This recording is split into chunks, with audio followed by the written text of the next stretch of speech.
geste aussi. Aujourd'hui, nous vous l'attendions publiquement. Dans votre honneur. Merci, monsieur le ministre. Grâce à votre leadership et l'ardeur au travail que vous avez su nous inculquer, nous pouvons affirmer que le bilan 2019 des activités de GESCOCI est globalement satisfaisant au regard des résultats obtenus. Malgré les difficultés rencontrées, la GESCOCI réalise un bilan positif en fin d'exercice 2019.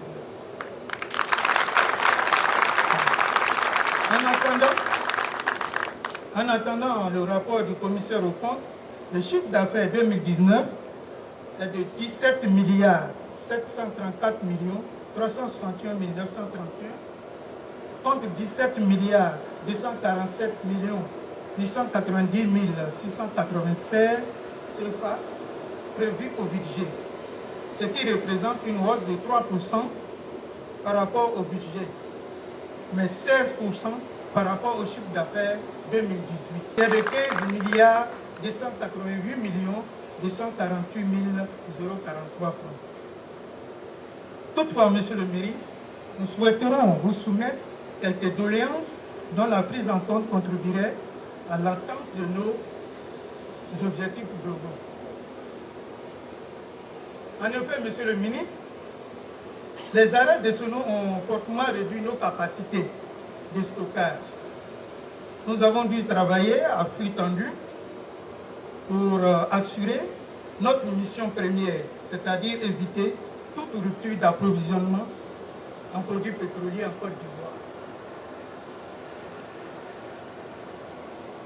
Pour résoudre définitivement ce problème, nous voudrions solliciter votre appui, Monsieur le ministre, pour la recherche de financement en vue de la construction d'un bac de 20 000 m3 de super au dépôt de Yamoussoukro pour faciliter les opérations de transfert. En outre, nous prévoyons la construction d'une sphère de gaz butane de 2000 tonnes au dépôt d'Abidjan, c'est-à-dire 4 000 m3. Ces deux infrastructures vont contribuer à l'augmentation des capacités de stockage des dépôts d'Abidjan et de Yamoussoukro. Or, malheureusement, la cote pas liée à la prestation des services entre nos deux dépôts, à l'avènement du pipe, qui nous procurait 1,55 franc par litre, a été supprimé. Les 1,55 franc ont été supprimés, Monsieur le ministre. Ce qui représente un manque à gagner d'environ 1 milliard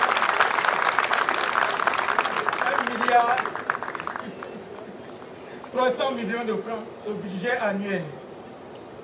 Monsieur le ministre, nous souhaiterons obtenir votre appui pour une rémunération à juste titre des frais de stockage et de passage de la CIR à GESCOCI.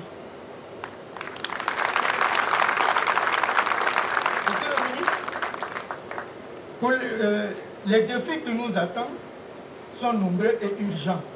C'est la raison pour laquelle nous voudrions plaider respectueusement afin que cette situation soit réglée. Le dépôt de Bouaké n'est plus opérationnel depuis la crise politico-militaire qu'a connue la Côte d'Ivoire en 2002. Après plusieurs décennies d'inactivité, ce dépôt faisant partie du patrimoine de la GESCOCI mérite d'être réhabilité et mis en service pour augmenter les capacités de stockage de la Côte d'Ivoire, ce qui pourrait nous procurer encore 60 000 m3 de produits pétroliers à stocker pour la Côte d'Ivoire. Nous voudrons vous remercier pour votre implication personnelle dans le fait d'améliorer le corridor Côte d'Ivoire vers le Mali et le Burkina Faso en vue de nous permettre un accès plus facile au marché de l'Interland. Il s'agit de permettre des politiques et stratégies en place pour amener les Maliens et les Burkinabés à stocker leurs produits à la GESCOCI sous la supervision de la DGH, la direction des hydrocarbures. C'est là important. La prise en compte de nos doléances permettra à la GEST aussi d'être plus performante et se positionnera comme un acteur majeur de l'économie ivoirienne. Bonne et heureuse année, Monsieur le ministre. Je vous remercie.